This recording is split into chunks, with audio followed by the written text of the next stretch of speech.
We have a question today from Amy, and she is talking about transfer tape for permanent vinyl, and she's having a lot of difficulty with it. This is the Creative Crafters podcast. Hi, I'm Bette from Bette's Makes, and this is your questions answered.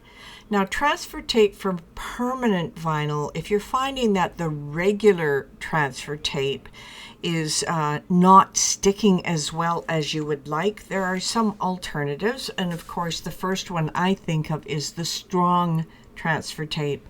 Now, a couple of warnings when you're using the strong transfer tape. Before you even start to use transfer tape on your permanent vinyl, here's what I suggest you do. Cut a little corner off of your permanent vinyl and then use various transfer tapes in order to test it out to make sure it's going to work for the one that you have. Now, the light one becomes really difficult sometimes for the permanent vinyl to even stick to that transfer tape, and it'll pull off quite easily and not give you the effect that you want. Now, there is another transfer tape that Cricut puts out, and it's a strong transfer tape. Now, sometimes the stronger transfer tape is absolutely too strong, and it sticks there, and it's almost like a permanent stick on your permanent vinyl, and you will fight and struggle with it.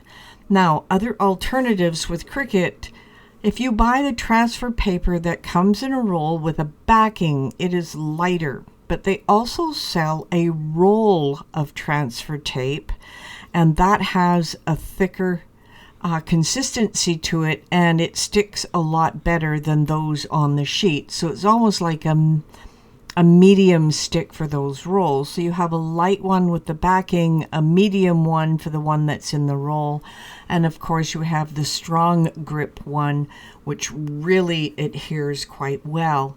Now, what you want to do is test all three and make sure those are going to work for you. If none of them do work, there are other alternatives that you can use from other manufacturing companies. And if you happen to have a sampler or some of those, once again, you want to test it first to make sure it's going to work the way you want it to work.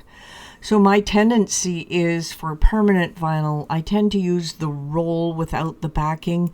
It seems to stick perfectly for what I want. The strong grip to me is way too strong for what I want, and it actually stays on the tape rather than on the surface I'm working for. And of course, that brings up another issue you may run across, and that of course is the surface you're working with is not allowing your permanent vinyl to stick very well, and therefore the transfer tape pulls it right back up. This has been the Creative Crafters podcast, and your questions answered.